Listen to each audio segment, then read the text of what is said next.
why EMV, right? Why did we migrate to this process of having a chip embedded in the card? So, the first and foremost, and what everybody hears is about security, right? It's more secure transactions.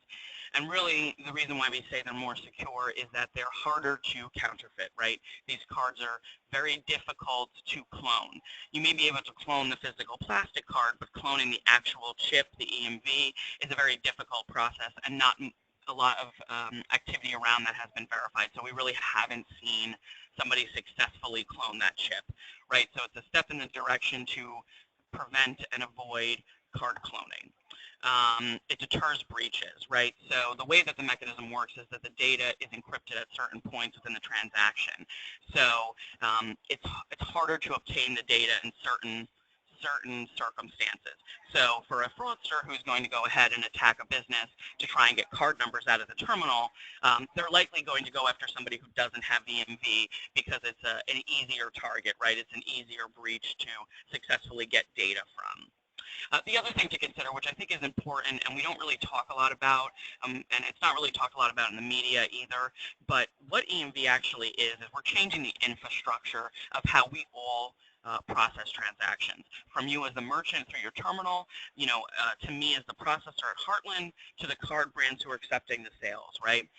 It's actually creating a different messaging process within the system that allows for other enhancements in the future.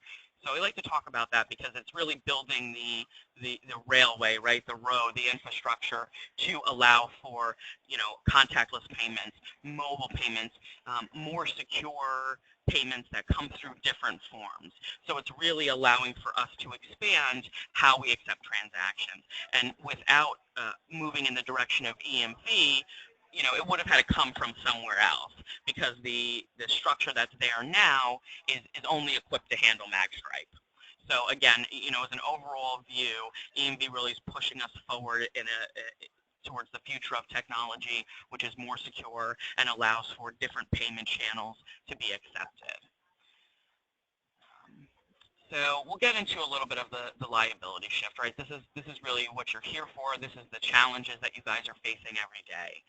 But the liability shift is specific dispute codes. It's really only for counterfeit and lost and stolen that you would see an EMV-related dispute. Now, certain card brands have nuances. They don't allow, like Visa does not have a lost stolen code. They only allow for counterfeit.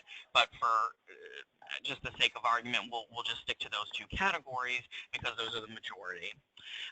The way that it works with the liability shift falls to the least secure technology. So if you do not have an EMV terminal and somebody comes in with an EMV card and that transaction is fraudulent, lost, stolen, or counterfeit, in this case it would likely be lost, stolen, the merchant would be liable because you have the least secure technology. But it also works in reverse. If you have an EMV terminal and somebody presents to you a swipe-only card, and then you process that transaction and it's subsequently fraudulent, counterfeit, lost, stolen, you would actually win as the merchant. So the rule of thumb really is who has the least secure piece of equipment. Is the card less secure or is the terminal less secure? And, in those circumstances, you want to be the entity that has the most level of security. The challenge with the liability shift is you actually can't even fight those chargebacks. So if you get a reason code of a counterfeit dispute, you may have assigned receipts, you may have video footage of the person, eating at your restaurant. You may have all different kinds of information, but there's actually not a process to respond to those disputes. Because the answer always from the card brands is you should have an EMV terminal, which again, in the reality of life is not always what you want to hear and not necessarily a great answer, but it is the answer. One thing I definitely wanted to touch on, which comes up a lot when I talk to our merchants. Started. Sorry? Sorry, it sounds like someone's line isn't muted. But everyone, please mute their line. I apologize for the interruption. No problem. Sorry. Issuing banks, they actually have requirements to close a card that is reported as counterfeit or lost and stolen. So this comes up a lot in my conversations with merchants where they're worried that, or they say that the bank has used that card multiple times, right? This guy's claiming fraud, but he still has the card in his hand and he's still able to run more sales. Well, the issuing bank is actually required to shut that card down.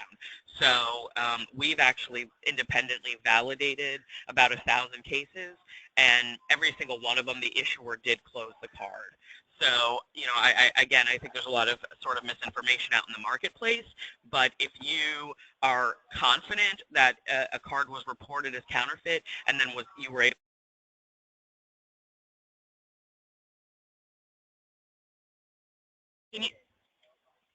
sorry. I, I'm not sure where I left off. My apologies. There was some technical difficulties.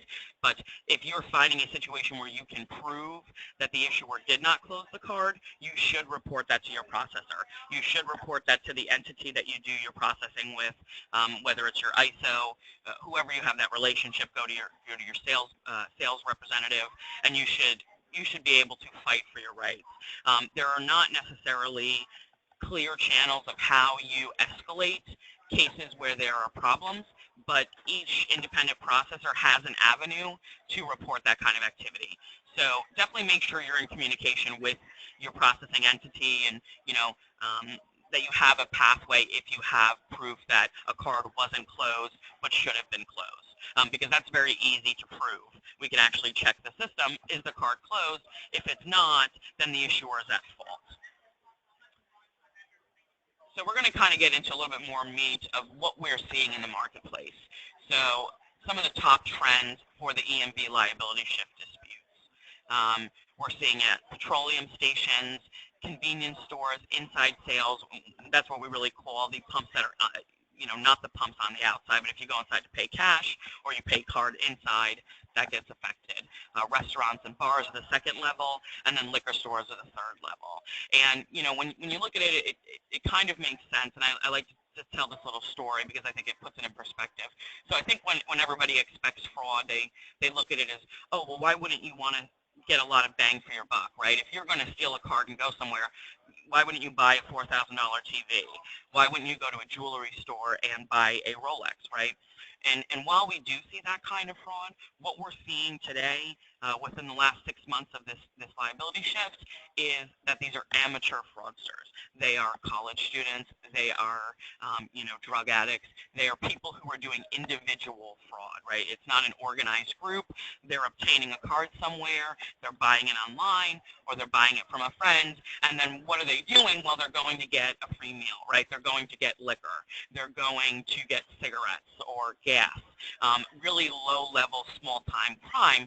And, we like to say from a, psychological perspective, it's much easier to justify to yourself, to rationalize crime if it's at a low level, right? If it's a small dollar amount. But once you start getting into, I'm going to buy a TV with a stolen card, you're in a felony, right? You're in a felony zone. So the level of fraud is much different. And so we have to keep that in mind, that these people, are not necessarily considering themselves to be criminals, and we're not considering them to be organized criminals. They're just trying to get something for nothing, and so they're doing they're targeting people that do not have EMV. They're targeting bars and restaurants that are very busy, very active, so it's easier to sort of be conspicuous. So the high-risk areas that we're seeing, unfortunately, Florida is one of them. Florida is always one of them. Texas, New York, California, Florida, Chicago area, New Jersey, really large cities, very populated areas. Any place that has a large concentration of foreign individuals, so border areas or high tourist areas. And then also college towns. And I want to talk about the colleges and universities because I think that's really important to the audience we have on this call. So I mentioned earlier about these amateur criminals. What we actually found in Florida, it was not in your region, but it was actually in southern Florida, where there was a student who was in his dorm room. He was buying stolen cards online, making counterfeit cards, right, cloning them, and then he was selling them to his buddies for $5 a pop. And then all of these buddies, however many kids were in the dorm room, in the frat, whatever, were going to the local bars and buying drinks for everybody, having the time of their life. And we actually were able to tie it back to this one kid who, capitalized on the fact that he knew this location didn't have EMV. He knew how to, buy stolen credit cards and how to print them, to counterfeit them, and then ultimately run against these businesses. So that's something that you guys are definitely in a high-risk area where this kind of activity could occur. And what we definitely suggest is if you start to see things where you see patterns, the same kids coming in, buying a ton of drinks, you're subsequently getting disputes that you can't fight, you should definitely work with law enforcement, because what we found in the regional areas is it's not just you, right? If it's happening at your restaurant, if it's happening at your, hotel, it's happening at your bar, it's probably happening other places too. And when you have the collective sort of cases, then they're taken more seriously by law enforcement. So I'm going to get into a little bit of really the circumstances that we're dealing with the counterfeit. Again, I talk a lot about misconceptions in the marketplace, so hopefully this will clarify some things. So I've had a lot of people say to me, well, the card was swipe, right? I ran the card, it was swipe, it didn't have a chip. How can I possibly have a counterfeit fraud dispute, right? How could I have lost this money? Well, the reality is that the kid that's cloning the cards, when you're buying card numbers online, you don't necessarily know all the details, right? You're just buying the card number, you're buying the expiration date, maybe a couple of other pieces of information, and then you take that stolen data and you actually physically load it onto a blank card, right? A white plastic card. So these people are stealing and putting online EMV cards. So the card number that these people are taking is actually an EMV card, but they're not stealing the card, right? They're only stealing the number, so nobody knows. So when you take that EMV card number and you put it on a counterfeit card, it only appears to be swiped, right? I said earlier, you're not going to counterfeit the EMV chip, so you're only counterfeiting the plastic card, and it has a black mag stripe on the back. So you, as a business owner, you don't know that that card is EMV, because it doesn't look like it's EMV, right? And when you run it through your terminal, if you don't have EMV set up, your terminal doesn't know this card is EMV, because your terminal's only set up to run swipe cards. So when you get the dispute in a month saying, hey, this was a counterfeit, an EMV chargeback because it was counterfeit, what it actually means is that card you swiped, the card number on it actually belonged to an EMV transaction. And so the way to look at it in reverse is, let's say you have an EMV terminal. If somebody came in with a counterfeit mag stripe card, right, a counterfeit card that contained EMV data, if they tried to swipe it through your terminal, the terminal will actually say, you must dip the card, right? It's telling the customer, and it's telling you as the merchant that you actually have to EMV read that card. And so then if you look at the card and there's no EMV, right? Well, then that means it's a counterfeit transaction. Why would there be no EMV chip on an EMV card unless it's a fake card? So, merchants, again, get kind of upset at that fact, but the old terminals, the POSs you have now that only read magstripe, remember I mentioned earlier about infrastructure? They don't have the infrastructure in them to check with the bank to see if it's an EMV card. So there's no way that you would know, swiping a card, if it's actually a counterfeit EMV or not. Right, so that's the whole point of EMV, is that if you get the EMV reader, you can identify counterfeit cards and stop that fraud from existing, because you're not going to be able to run that sale. The terminal is going to keep saying, you need to dip the card, you need to dip the card. And, at that point, you won't be able to dip the card, right? So that's really what we're seeing, is that these are EMV card numbers that are put on regular mag stripe cards, and they're being processed as swiped because nobody in that chain knows it's an EMV card until after it's settled, and then the bank gets a claim from the cardholder saying, hey, this is fraudulent. So something that you want to look for, especially in a bar, restaurant environment, is if an individual has multiple tabs and they're using multiple different cards, that's an indicator, that's a red flag that perhaps they have a couple of stolen cards on them, something may be wrong. The other thing you want to look for is large orders or catering. So if you have an individual, again, that's buying half the bar drinks, or is taking it's a very large catering order. Anything that's on the larger side tends to be something that's more risky. Obviously, it's more bang for the buck, right? Rather than getting one drink and one meal for myself, I can get however many meals for my friends. So it's definitely something you want to look out for. Another thing I wanted to mention too is that we're seeing a lot of people who are counterfeiting EMV cards as gift cards. So they actually look like regular gift cards, you know, a Visa gift card. It's the same concept as the first thing I was talking about. It's a stolen EMV number that's loaded to a card. It's just that they're using gift cards to try and trip you up, right, to make it less noticeable, because you expect a gift card to be swiped only. Now we're going to talk about a little bit about best practices in card acceptance.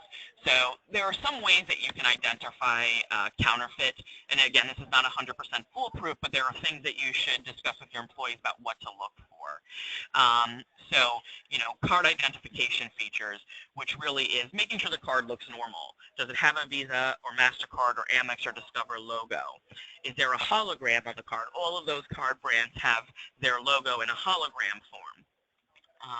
You know, is the font the same on the front and back of the card? You know, do the digits look in line, right? Some of them are pretty obvious stuff. You know, if the card looks weird and abnormal, it's probably not good, right? It's probably counterfeit. But there are some more nuanced things that maybe they'll do everything except the hologram. Or the CVV, you know, the 3-digit code on the back of the card, isn't there. So you just want to make sure that you're actually looking at the transaction, at the card, especially if it's a large dollar amount, right? Or if it's a guy that's buying a bunch of people, you know, different drinks on different cards. Those are the ones that you really want to look at those cards more. One thing you want to do, of course, is compare signatures. How did he sign the receipt? What does the card look like? Is the card signed? That could be an indicator. You know, I'm going to be perfectly honest, that's not a huge one. I know when I look at my signatures, I laugh because I don't think it's the same over multiple times. But, you know, sometimes they're so far off that it's pretty easy to, you know, come to the assumption that maybe this isn't legitimate. But one of the biggest things you can do is actually verify the last 4 digits of the card. So some POSs have the ability where after you swipe that card, you enter the last 4 digits that are printed on the front of the card to make sure they match. And what we find is that a lot of fraudsters are lazy, right? They're not making beautiful, 100% perfect cards, especially when we talk about the low-level fraudsters, right? The college kid. So what often happens is the front of the card has whatever number on it, but the actual data loaded in the stripe, in the mag stripe, is a totally different card number.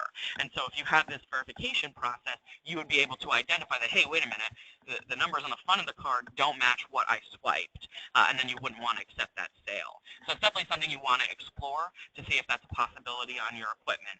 Again, some equipment allows it, some does not. So you know, you'll have to work with your vendors and your processor to see what works for you, but it's definitely a good way to kick out some of that bad stuff. So really the crux of all of this is, you know, you want to get an EMV terminal, right? That's the only way to 100% guarantee that you are not going to be taken for counterfeit transactions, you know, through the machine. And something I talk about with a lot of our merchants is, you know, we understand that some POSs are not ready, right? They're just simply not ready. They haven't certified. We have some verticals that there's not even hardware for them, right? And that's really the vendors who've made that choice, and then unfortunately the merchants are, you know, having to deal with that. So what we've been talking to a lot of our merchants is, let's say you have a POS and it's not ready. You know, the vendor's not certified, or they're not, you know, they're in line to get certified. What you may want to do is invest in a physical terminal, right? In a hard terminal, a standalone, just the old school, you know, regular terminal that you're used to that's not integrated. And what we suggest is, if you're doing large orders, if you have suspicious orders, you should funnel those transactions on terminal. And why I say that is, you know, I spoke earlier that if somebody has a counterfeit card and you try and run it as a swipe in your terminal, if it's an EMV terminal, it's going to tell you, no, this needs to be chip read. So that's a good way to at least try and offset some of the chargebacks you may be receiving, especially if you notice that you're getting a lot for large dollar amounts, for, you know, people that are doing multiple orders. But there's ways, you know, again, it's a balance with your business, of how you want to accept credit cards. But we have a lot of very large bars, very large restaurants who are taking this process. They're getting standalone terminals, and they're running transactions through that until their POS is ready, or using them both at the same time, trying to at least eliminate some of the losses that they're taking. So there's also fallback transactions, and I don't want to get too far into this, but I mentioned how the terminal will tell you, hey, you should be chip entering this card. Well, if the terminal prompts you as a merchant to do something, that means the issuing bank is allowing that terminal to do that. So let's say that it is a chip card, and you have a chip reader, and they try and swipe it, and the terminal says, nope, you need to chip read. And then you stick it in the chip reader and it doesn't work. And the terminal says, try again. They try again. If the terminal ultimately says to swipe it, then you would swipe it and the issuer would take that liability. That's considered a fallback. The issuer saying, okay, I can't read the chip, I'm okay with that, go ahead and swipe it. And the issuer actually takes the liability in that scenario, because the issuer is accepting the least secure method of processing. Now, those are really rare transactions, and what we find sometimes is that the chips in the card maybe get a little scratched up, or something's wrong, they're just not working that day, and that would really be the only reason why you would get into that kind of a mode. Another thing we want to talk to is keyed EMV sales. We have some merchants who are trying to swipe the card because they don't have an EMV reader, and maybe it's being declined, or they had problems, so they're actually keying in those EMV numbers. That's not going to help you. It doesn't change the risk factor. If you key it in and you get a chargeback for fraud, you're likely not going to win that either. So I just wanted to kind of touch on that piece, because I've heard a lot of our merchants going, well, I'm just going to key these sales so I can avoid the chargeback, and that's just not true. You may get different types of chargebacks, but if it's fraud, it's fraud. And if it's a keyed sale and you don't have all the pieces necessary, you'd be liable. So that's not really a good practice. The best thing you can do is try and get EMV at your POS, or to think about getting a standalone terminal that you can take some of those sales with. Some quick best practices that I want to talk about that we do as a processor that other processors do. I mentioned earlier we are checking to see if cards are closed, and I know a lot of my colleagues are doing the same thing. If a card is reported counterfeit, it better be closed. We are all monitoring for issuer abuse, for customer abuse. We, as in every processor, all of the card brands, all of the ISOs, everybody has their eye on this. And I was actually at a conference recently, and we've evaluated the number of abuse as less than 1%. So it is a very small pocket of issuers or customers who are taking advantage of the situation. Mostly what we're seeing is people who are stealing card numbers, counterfeiting the cards, and then running them, and they're doing it knowingly and intentionally to commit fraud against your business. Again, I talked earlier, you want to identify if there's a way for you to escalate transactions to your processor. If there is a problem, if you think there's abuse, if you can prove that the cardholder initiated the chargeback. Again, it's easy to say that, oh, this guy just robbed me, right? He comes here all the time, and he knew I didn't have EMV, and so he robbed me. Well, that's not enough, right? Unfortunately, Visa is not going to accept that. There has to be a paper trail. There has to be tangible evidence that something is wrong. So let's say you do have a cardholder who comes to your place all the time, very good customer, and you get a dispute on his card. And what you should do is actually talk to that customer. Did you issue that chargeback? Well, no, I didn't. Well, then you should get a statement in writing from that cardholder saying, I absolutely did not dispute this sale, get an imprint of his credit card, and then actually send that to your bank. Again, what we find is when I ask people to give me that information, they can't get it. And so then we should assume that that's probably not a legitimate card. I had one guy who was eating at the restaurant for 5 years and then issued chargebacks, right? There were fraud chargebacks, counterfeit chargebacks after the EMV shift. Well, what we found out was he was committing fraud on that restaurant for 6 years. He never used his own credit card. It's only that because the liability shift, you now as a merchant are responsible that anybody ever found out that this guy was a fraudster who was eating for free for 6 years.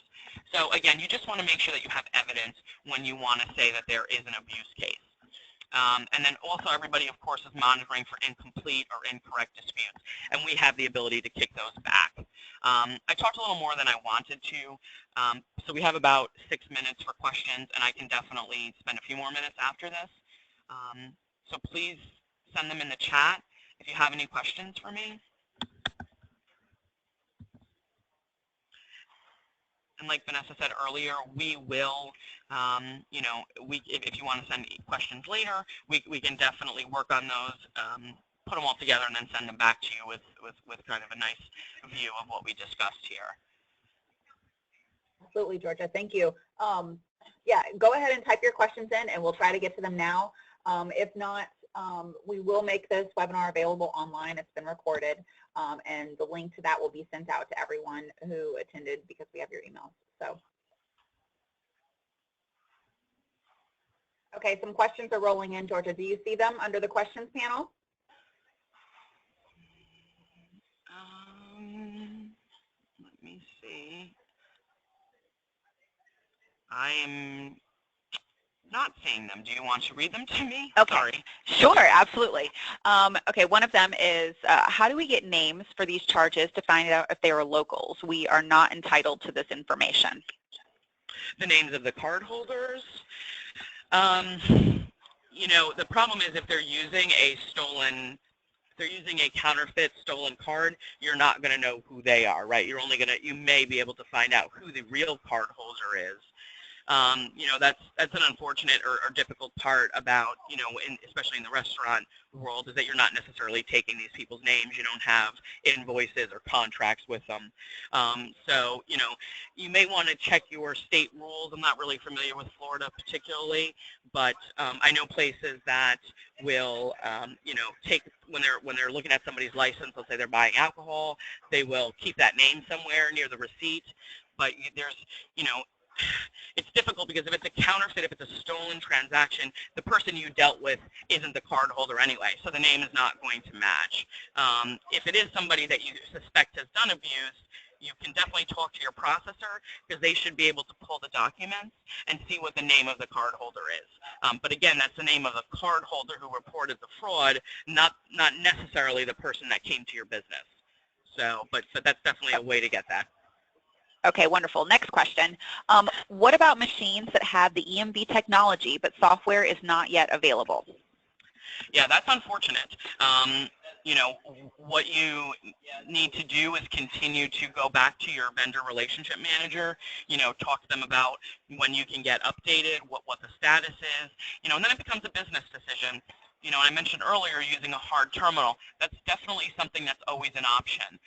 If you have to wait 4 months before the software is available or your recertification is available, then you may want to consider taking an alternate terminal to try and combat some of those disputes. But I would you definitely need to keep on with the vendor, you know, to ensure that they understand the pressure that you're under. I mean, again, that's how anybody's going to move, right? If they feel the pressure of their customers. You know, unfortunately, there was a lot of different hardware and software companies who just weren't quite there. Okay. Next question. I have heard the original October 1st date for EMV compliance was pushed back. Is there an official compliance date listed as of now? October 1st is the date of the liability shift, so that's the date that the issuers were allowed to send counterfeit disputes to merchants. There's no other requirement or mandate that came. The only mandate is that liability shift. So you as a merchant getting EMV compliant, getting EMV equipment, that's up to you. You know, I think ideally everybody would have preferred to have been ready October 2015, but if you're not, there's no penalty to you except that you'll get chargebacks. So there's no date to get an EMV terminal. Okay, next question. I'm finding that certain banks are automatically doing chargebacks with mag strip transactions on their EMV cards. What can we do? Yeah, so this is, you know, if you truly believe it's abuse, what you need to try and do is come up with some evidence. Now, let's say you're getting hundreds or thousands of disputes from the same bank, the same issuer, then your processor probably should have already been looking at that and sending that to Visa and MasterCard. Because like I mentioned earlier, most of us are monitoring for that kind of activity, and we're really not seeing it. the problem is always that we have to prove what we're saying. It's very easy to say that, oh, the bank's doing it or the cardholder's doing it, but without something tangible, it's very difficult for us as a processor or any processor to fight those. So if you truly feel like an issuer is sweeping disputes, what you should try and do is find a customer that was part of that dispute and talk to them and say, hey, did you issue this chargeback? Oh, I didn't. You didn't. Great. Will you do me a favor and sign, write up a little bit of a letter saying you didn't dispute this, it's not fraudulent, and then an imprint of that credit card. So, imprint is that old school knucklebuster carbon copy, but that's the only way to really show that the card was physically there. So I would suggest trying to do that and then going back to your processor and saying, hey, I have an abuse case. I need your help. Here's the evidence, and then work with them to send that to Visa. Because almost all of my colleagues that I've spoken with, we've all sent cases like that up. It's not a lot. Like I said, it's less than 1% of what we're seeing, but it does happen. And, we've had some success going directly to Visa or MasterCard and saying, hey, look at this information. The bank's not doing the right thing.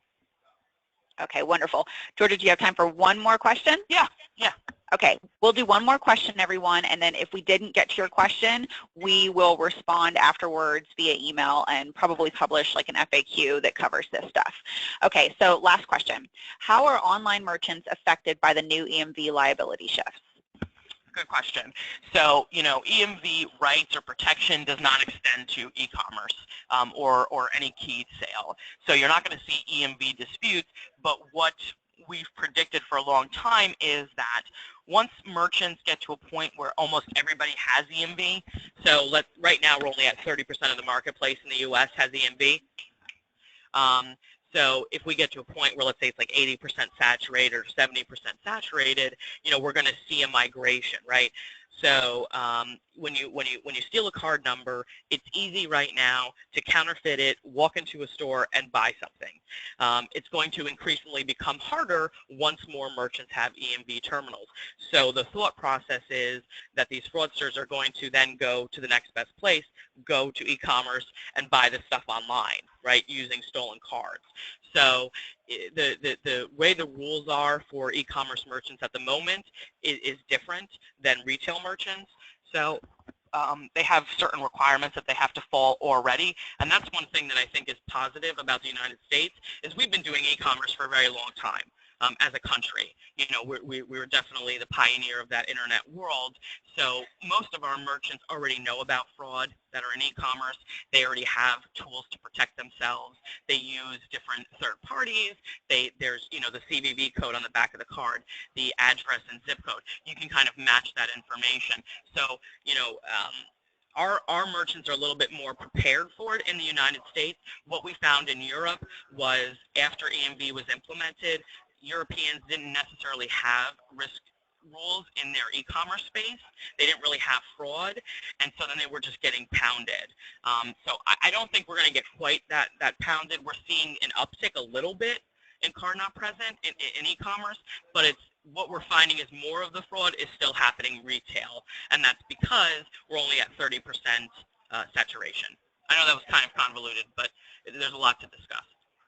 But for e-commerce, definitely talk to your processor. They probably have tools that can help you protect yourself. Wonderful. Well, Georgia, I think we've reached the end of our time. I really thank you for the presentation. Again, everyone, this has been recorded. The FRLA will post it online. You will get a follow-up email. And if you have any questions, feel free to contact the FRLA directly at members@frla.org. And again, Georgia, thank you so much for your time. Thank you all.